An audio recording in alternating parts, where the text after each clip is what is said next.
Kenapa orang-orang sukses, orang-orang kaya, pemimpin perusahaan, pemimpin instansi-instansi hebat, belum tentu orang yang secara akademisi lulusan terbaik, bahkan dari sekolah terbaik sekalipun. Lucu ya? Dan kalau kita renung-renung, teman-teman kita dulu, ya, mungkin Anda sekarang sudah cukup berumur atau separuh baya. Teman-teman kita dulu yang lulusan terbaik, nerd gitu, belum tentu loh menjadi top leader, baik di perusahaan, di dalam dunia bisnis, di instansi yang dipimpinnya gitu ya, belum tentu jadi top leadersnya. Kenapa ya? Bahkan Robert T. Kiyosaki yang terkenal dengan bukunya Rich Dad Poor Dad, Ayah Kaya Ayah Miskin, pernah menulis satu buku yang juga sangat kontroversi. Dia bilang kenapa mahasiswa yang lulusnya dengan nilai A justru bekerja ya kepada mahasiswa yang lulusnya dengan nilai C atau sedang-sedang saja. Kita juga barangkali, Anda juga barangkali pernah mendapatkan satu joke ya. Saya mendapatkan ini dari dulu Pak Renard Kasali dalam sebuah seminarnya. Dan bagan tentang itu beredar di medsos sekarang. Jadi kalau satu kelas itu, yang duduk paling depan itu yang pinter-pinter, nggak mau nyontek, itu berapa puluh tahun kemudian, itu menjadi bukan menjadi pemimpin-pemimpin yang hebat atau orang-orang yang sukses secara ekonomi. Sebagian justru jadi pegawai, ya, jadi konsultan, jadi peneliti. Jadi bukan juga profesi atau bukan juga mendudukin posisi-posisi puncak, baik secara ekonomi maupun juga secara perusahaannya. Dan yang duduk di tengah, ini kadang nyontek, kadang enggak, dia lumayan gitu. Dan yang duduk di belakang, yang dulu saya katakan kalau waktu kuliah itu nyontek itu harus itu, ya kan, lulusnya nyaris-nyaris. Justru itu yang kadang-kadang yang sukses, baik secara ekonomi maupun secara karir. Ada apa? Dalam beberapa seminar saya cukup membedah, ya, ada 3 ya. Jadi kesalahan orang pintar. Sekali lagi, saya ingin menyampaikan highlight kita kali ini belum tentu ya orang yang mencapai pencapaian tertinggi secara akademi itu akan berhasil yang mencapai puncak-puncak pencapaiannya. Dulu saya sekali lagi dalam beberapa seminar saya membedah ada 3 kesalahan orang pintar itu. 1, orang pintar itu yang lulusnya terbaik dari sekolah terbaik, ya, dia tidak percaya orang lain. Saya pintar. Ada orang memberi masukan, dia kadang melihat, siapa kamu? Lulus dari mana kamu? Dulu ranking berapa kamu? Bahkan ekstrim, dulu aja lu nyontek sama gue, mau ngajarin gue lagi. Jadi sekali lagi, orang pintar kesalahannya, enggak semuanya ini. Enggak semuanya. Ini secara umum aja. Ya, banyak yang tidak percaya orang lain. Nah, di sini persoalannya. Ini hukum reciprocal, saling berbalas. Kalau Anda tidak percaya orang lain, Anda pun pasti akan tidak dipercaya orang lain. Itulah sebabnya banyak sekali orang pintar itu terjebak dalam posisi-posisi atau profesi-profesi individualis. Peneliti, konsultan, dosen, itu kan profesi-profesi individualis yang tidak butuh siapapun. Kenapa? Karena dia tidak percaya orang lain. Padahal untuk menjadi pemimpin, untuk menjadi seorang pengusaha besar, Anda harus wajib percaya pada orang lain. Ya, bukankah seorang leader itu adalah harus mengerti manajemen? Dia harus ngelit manajemen. Dia harus menjadi manajer. Dia harus menjadi top manager. Anda tahu definisi dari manajemen? Manajemen itu adalah bagaimana kita mencapai sesuatu, melakukan sesuatu melalui orang lain. Sekali lagi, kita melakukan sesuatu, mencapai sesuatu dengan menggunakan atau melalui orang lain. Makin banyak orang yang bisa di-manage, yang kita kelola, itu artinya Anda akan makin hebat sebagai manajer. Orang pintar yang tidak percaya orang lain, dia jangan-jangan dia kerjain sendiri. Atau kalaupun dia memanage orang, tidak bisa banyak. Saya selalu bercanda dulu, ya. Kalau seorang yang pintar banget itu mau jadi pengusaha restoran aja, jangan-jangan dia karena tidak percaya orang lain, ya, nyusun menu sendiri, ke pasar sendiri, masak sendiri. Dia takut dibohongin tuh, ngitung sendiri. Aduh, ya. Jadi kalau dia mau umroh aja barangkali perusahaannya harus tutup karena dia tidak percaya orang lain. Jadi sekali lagi, kalau Anda menjadi orang yang tidak percaya orang lain, Anda tidak akan menjadi manajer yang hebat. Manajer yang bisa mengontrol ribuan orang, apalagi puluhan ribu orang. Sekali lagi, kesalahan orang pintar itu rata-rata banyak. Kenapa orang pintar tidak selalu, kan mestinya kalau orang pintar itu kan berbanding lurus, dia juga paling hebat dong pencapaiannya di masyarakat. Ternyata tidak. Ini salah satu kesalahan orang pintar, yaitu tidak percaya orang lain.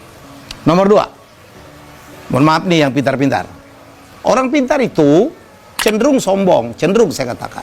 Saya pintar, saya lulusan terbaik, saya dari sekolah terbaik. Lu siapa? Ya, jadi, nah ini persoalan. Kalau Anda sombong, ya, nggak ada orang yang suka dengan orang sombong. Kalau Anda sombong, nggak ada orang yang mau nolong orang. Bagaimana Anda bisa menjadi pemimpin kalau orang yang Anda pimpin, ya, tidak suka dengan Anda? Wah, ada orang merasa paling pintar dia, paling keren dia, gitu. Orang-orang begini, dia akan menjadi soliter-soliter gitu, yang tidak ada orang yang mau bantu. Jualan susah, sombong. Ya, minta tolong orang nggak mau bantu. Bahkan nih, saya selalu bercanda. Percayalah sama saya, ya. Dengar ucapan saya. Orang sombong itu, sekali lagi, orang sombong itu kan tidak disukai orang lain.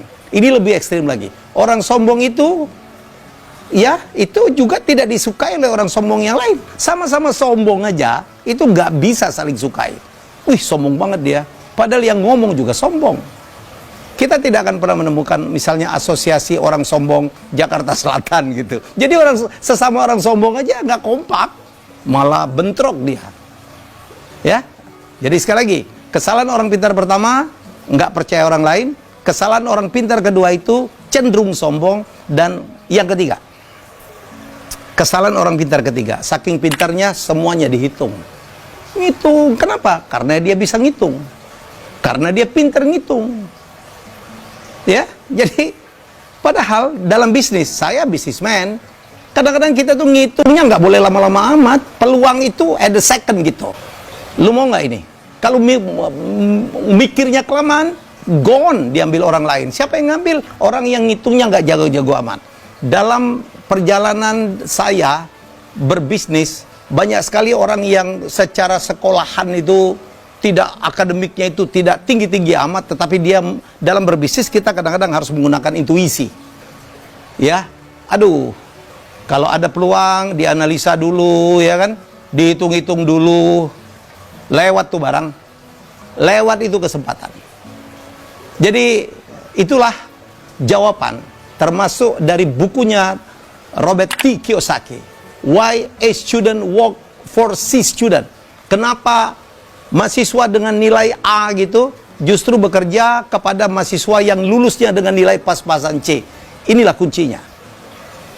Ya, jadi sekali lagi, kalau ngelihat ini, gak ada untung-untungnya lo jadi orang sombong itu. Ya, jadi buanglah kesombongan kita. Bergaullah, hargailah semua orang, ya, karena jadilah pribadi yang menyenangkan. Untuk profesi apapun yang kita tekuni, ya, kita harus menjadi orang yang menyenangkan. Jangan jadi orang yang sombong. Dalam perjalanan hidup saya bertemu dengan demikian banyak konglomerat di Indonesia. Sopan-sopan loh. Wah, luar biasa. Kadang-kadang membungkuknya lebih dalam dari kita. Ya, kita makan disendokin, ngomongnya pelan. Jadi ini adalah pelajaran hidup. Ya, ini adalah pelajaran hidup. Ya, jadi buanglah, apalagi kita sudah di masyarakat. kita pernah jadi juara apa, kita pernah menjadi lulusan dari mana. Kadang-kadang begitu kita menceburkan diri masyarakat itu nggak kelihatan lagi. Banyak sekali orang yang sekolahnya nggak tinggi-tinggi amat gitu, secara akademi ya, berhasil menjadi konglomerat. Kepintaran itu tidak hanya ditunjukkan dengan prestasi akademik. Banyak sekali orang yang sekolahnya tidak tinggi-tinggi amat, tetapi financial quotient-nya, emotional quotient-nya, kecerdasan emosinya, kecerdasannya dalam finansial itu mengalahkan siapapun. Ya, banyak sekali orang-orang yang sukses itu sekolahnya mungkin tidak tamat SMA, seperti Lee Ka-shing ya. Saya pernah cerita tentang Lee Ka-shing. Ingat uang 3 investasi itu? Tetapi, kalau berbisnis sama dia detail. Dia belajar. Saya menemukan seorang konglomerat, sekolahnya tidak tinggi, kerjanya apa? Komisarisnya adalah profesor-profesor, doktor-doktor, pakar-pakar yang tiap seminggu sekali diajak makan tuh. Pakar itu berdebat dan dia menyerap terus. Dan akhirnya apa? Dia paling pintar, lebih pintar dari profesor manapun. Profesor itu disuruh bisnis tidak paham. Karena tadi, ya mungkin profesornya termasuk orang pintar, iya kan? Ngitungnya kelamaan. Ya, jadi kadang-kadang kita tidak bisa menilai kesuksesan seseorang. Ya, track menuju sukses hanya dengan melihat sekolah. Tapi bukan berarti saya tidak sepakat tuh yang dalam Rich Dad Poor Dad atau buku Robert T. Kiyosaki sebelumnya. Menurut saya sangat tidak sepakat. Kiyosaki sebelumnya menulis buku If you wanna get rich and be happy, don't go to school. Kalau mau bahagia, ya dia bilang jangan ke sekolah. Contohnya siapa? Bill Gates. Bill Gates itu tidak tamat kuliah. Bill Gates itu adalah drop out dari Harvard. Masuknya aja susah. Ini kadang-kadang dijadiin contoh. Tapi Anda lihat sekarang, orang-orang kaya, mulai Mark Zuckerberg, Sergey Brin, segala macam adalah orang-orang yang cerdas dalam bidangnya. Jadi kalau saya wrap up nih, kalau saya simpulkan, ya saya selalu meminta, jadilah yang terbaik. Dari sekolah yang terbaik, tetapi tidak boleh punya 3 kesalahan tadi. Ya, salahnya apa? Tidak percaya orang lain, harus percaya dengan orang lain. Ya, seorang manajer yang baik adalah bisa melakukan pendelegasian wewenang kepada orang yang tepat. Nah, di situ tuh kalau Anda pintar, Anda bisa melihat mana orang yang bisa dipercaya, mana yang tidak. Nah, itu kepintaran tuh di situ tuh. Nomor 2, nggak boleh sombong. Buang itu semua kesombongan. Nomor 3, boleh ngitung. Harus ngitung. Ada investasi, hitung. Tapi jangan lama-lama. Kepintaran Anda ditentukan oleh kecepatan Anda dalam mengambil keputusan secara terukur penuh dengan perhitungan. Itulah inspirasi dari saya. Semoga bermanfaat. Marilah kita menjadi orang yang menyenangkan, tidak sombong, percaya dengan orang lain, dan hitung ya seluruh kemungkinan investasi, tapi tidak boleh lama. Kita jumpa lagi dalam episode selanjutnya.